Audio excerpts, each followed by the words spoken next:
नमस्कार, स्वागत है आप सभी का न्यूज यूपी 72 चैनल में। दोस्तों, इस समय उपस्थित है जनपद प्रतापगढ़ में। प्रतापगढ़ में आज भीमराव अंबेडकर के प्रपोत जी का राज रतन का आगमन हो रहा है।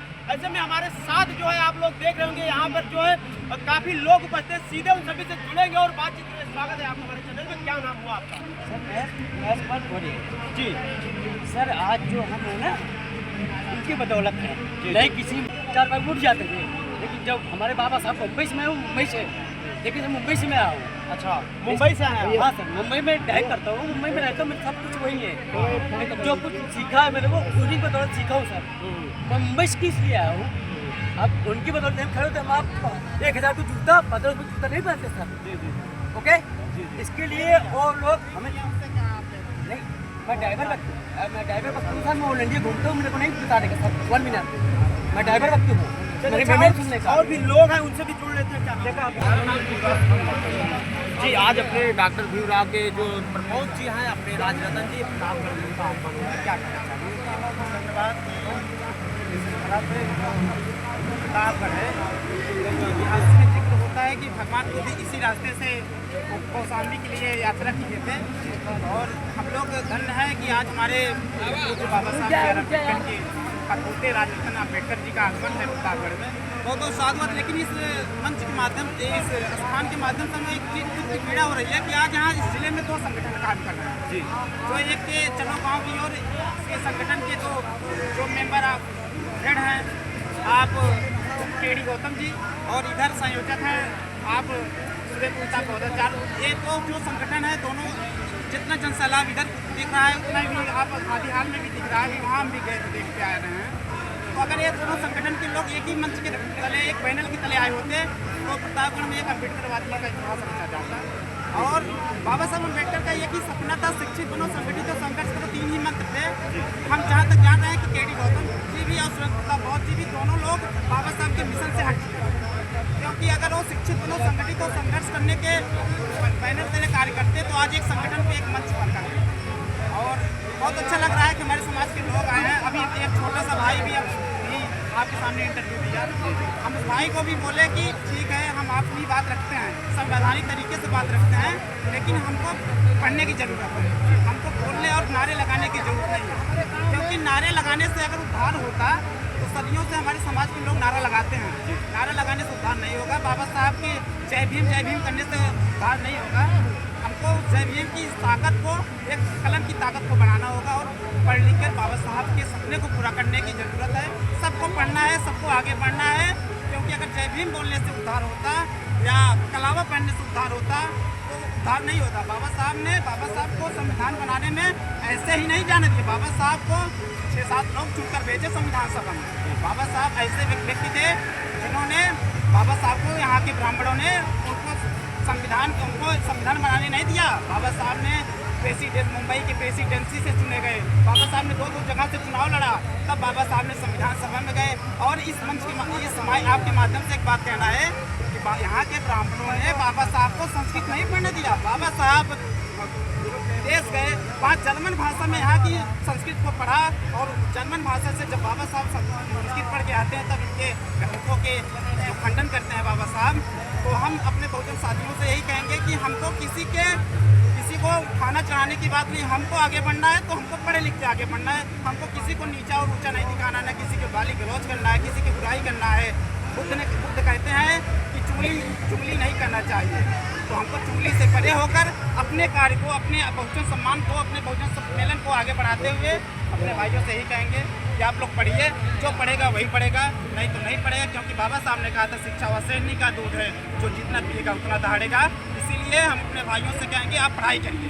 हम शुभम गौतम, हम आपके इस जनपद के, हम डाइट से BTC कर रहे हैं आपके। हम BA, MA, BEd और BTC हैं। हमने 2-3 नौकरियों को छोड़ा है आपके बीच में, लेकिन हमसे चंद्रशेखर भाई से मुलाकात हुई थी, उन्होंने हमसे स्वतंत्रता का अधिकार पूछा था, हम नहीं बता पाए थे, हम उस बात के लिए शर्मिंदा हैं। और उन्होंने कहा कि जाइए सुन जी, आप पढ़ाई करिए, क्योंकि आप जब तक आप पढ़ाई की ताकत को, आप हथियार को आप अपने बस में नहीं लेंगे, आप कुछ नहीं करेंगे।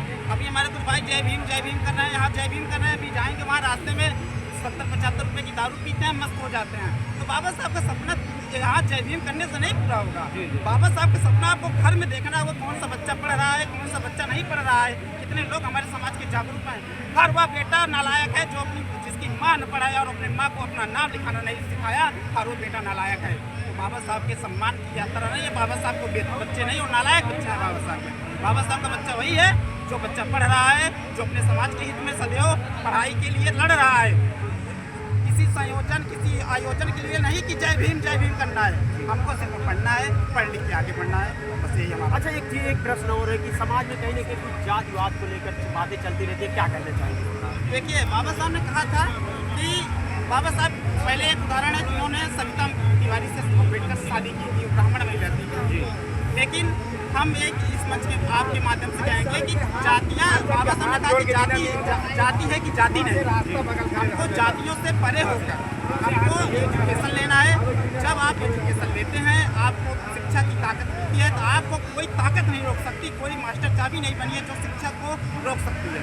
तो आपको जातियों को ध्यान में न रख करके आप लोग और हमारे समाज के लोगों को भी कहना चाहेंगे कि हम लोग SC BC लोग में शादी विवाह करें, अंतरजातीय विवाह को बढ़ावा दें, जिससे इस समाज को एक दशा और दिशा मिलने का काम हो और इस समाज को एक और अच्छे नेता की भी जरूरत है। हमारे बीच में भाई चंद्रशेखर आज़ाद जी का है, वो नेतृत्व कर रहे हैं। हम चाहेंगे बहुजन समाज पार्टी और भाई चंद्रशेखर जितने भी हमारे सामाजिक संगठन हैं सब एक मंच तरह, एक बैनर तरह आएँ और इस बहुजन समाज की यात्रा को आगे बढ़ाने का काम करें, जिससे बहुजन की जो कुर्सी है, जो कुर्सियाँ खाली होकर बहन कुमारी मायावती जी जो अभी इस समय पूर्व मुख्यमंत्री के रूप में रह रही हैं, वो एक बार फिर मुख्यमंत्री बने और इस उत्तर प्रदेश में समूचे पूरे भारत में बसपा की सरकार बने और सब सुरक्षित रहें, सब बहन बेटियाँ हमारी सुरक्षित रहें, बस यही है। टिप्पणी कर रहे हैं लोग। बाबा साहब पहला मंत्र रहा, दारू छोड़ा, कि आपस में एकता बनाए रखें और बहुजन समाज राजरत्न नहीं पहुंचा हमारे से कोई डिले और शिक्षा का क्या उद्देश्य जो अपने समाज को शिक्षित न बना सके, तो संघर्ष है क्या जो अपने समाज को आगे बढ़ा ना सके, और बहुजन एकता ही क्या जो अपने समाज के साथ साथ चला ना सके। हम जो बौद्ध के धम्म में लिखा है कोई संघर्ष को मिटा ना सके और वो बौद्ध का जो इतिहास है वो कभी वो रचा ना सके। हम वो बौद्ध का परिवार से है जो हम बौद्ध के धम्मन से अपनी इतिहास को जगा ना सके, संसार में जगा ना सके। हम बहुजन का औलाद हैं और बहुजन को जागरूक करेंगे और समाज को आगे बढ़ाएंगे अपनी शिक्षा और ताकत से। हम बहुजन एकता है, बहुजन एकता में एक बना रखें। अच्छा, समाज में एक प्रक्रिया चल रही है, कहीं ना कहीं लोग छुआछूत को लेकर बड़ी बड़ी बातें करते हैं, इस पर आपकी क्या विचार है? सोशल मीडिया पे शिक्षित है, हम लोग समाज को शिक्षित बनाएंगे, जात का अभाव भेदभाव खत्म करेगा, पहले कोई खत्म नहीं करेगा। उसके बाद एक ऐसी भीम आदमी आज़ाद समाज पार्टी पूरे संघर्षों के साथ पूरे इतिहास रच रही है। हर राज्य में, हर प्रांतों में जाके ईट और पथराव हो रहा है उनके साथ। इस बहुजन समाज पार्टी का मेरा बहुत अनुरोध है कि बहुजन समाज जागरूक एकता मिशन में चलो और संघर्ष को आगे बढ़ाओ और जो समाज को आगे बढ़ाओ, जमीन तौर पर अपने संघर्ष के लिए करो और समाज में एकता पैदा करो। आप आपस में क्या जो है आप भेदभाव करते हो, आपस में टकराते हो, आपस में क्यों टकराना है? आपको संघर्ष है, बौद्ध विचारधारा और बाबा साहब के जैसे हुनर को पैदा करना है। हर एक परिवार में एक बौद्ध जैसे व्यक्ति को, हर एक बौद्ध परिवार में और एक संगठन बनाना है, जो बौद्ध समाज को जागरूक करना है। आपको बहुत धन्यवाद। क्या नाम होगा जी? आज अपने डॉक्टर भीमराव के जो प्रमोद जी हैं, अपने राजरत्न जी प्रतापगढ़ का आगमन हुआ, क्या कहना चाहिए?